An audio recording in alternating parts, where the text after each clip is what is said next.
Restons dans la ville de Kinshasa. Sur 1000 femmes âgées de 15 à 49 ans, 105 affirment avoir recouru à l'avortement au cours de l'année 2021. Et dans le Congo central, 44 femmes ont, durant la même période, recouru à cette pratique. C'est ce qui ressort de l'enquête menée par Performance Monitoring for Action. Cette structure de l'école de santé publique de l'université de Kinshasa veut, à travers ses études, aider les décideurs à disposer des données crédibles afin de peaufiner les stratégies pour améliorer les services de planification familiale en milieu scolaire et favoriser un avortement sécurisé en République démocratique du Congo. L'avortement et les violences sexuelles basées sur le genre, des phénomènes fréquents à Kinshasa et au Congo central, selon l'étude de Performance Monitoring for Action. Selon l'étude, 105 avortements pour 1000 femmes âgées de 15 à 49 ans ont été recensés à Kinshasa en 2021. Comparativement au Congo central, le taux est faible car le constat est de 44 avortements pour 1000 femmes de la même tranche d'âge que Kinshasa. Pour PMA, la plupart des femmes expliquent qu'elles sont soit trop jeunes, soit célibataires ou encore sans ressources financières pour mener leur grossesse à terme.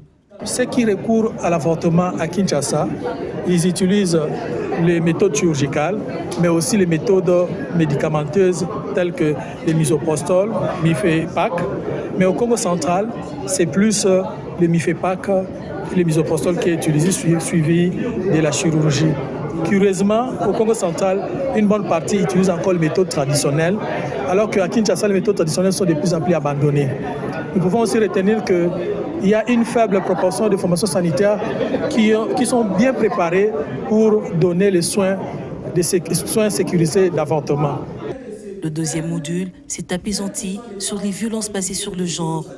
Selon l'étude, à Kinshasa, les violences faites par le partenaire intime est estimée à 35%, alors que 19,9% des femmes ont rapporté l'expérience des violences au sein du ménage par d'autres membres que leur partenaire intime. Nous avons mesuré les violences basées sur le genre au niveau des ménages, mais aussi au niveau des relations entre deux partenaires intimes.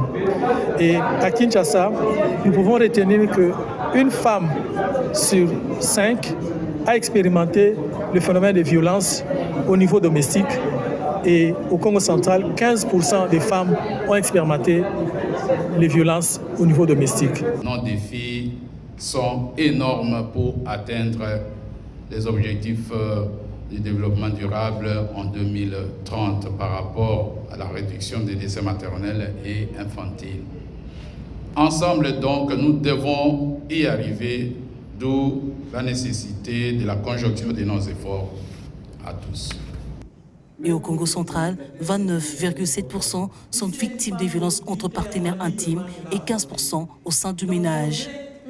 Et donc cette étude des codes de santé publique qui met à notre disposition des informations crédibles va nous permettre, en tant que partenaires, d'ajuster notre appui au gouvernement, mais aussi de pouvoir améliorer nos interventions sur le terrain, de pouvoir améliorer le suivi de nos interventions et même de mesurer les progrès de ce que nous réalisons. Nous sommes sans ignorer que le manque d'évidence est parfois à la base de l'ignorance de certains phénomènes de santé et même de leurs conséquences sur le bien-être de la communauté. De la part des partenaires, ces informations sont crédibles pour plus d'efficacité sur terrain dans la sensibilisation. Plusieurs recommandations ont été formulées, notamment pour informer les jeunes femmes, les femmes non mariées et les femmes sans enfants sur les méthodes et services de planification familiale, y compris en milieu scolaire.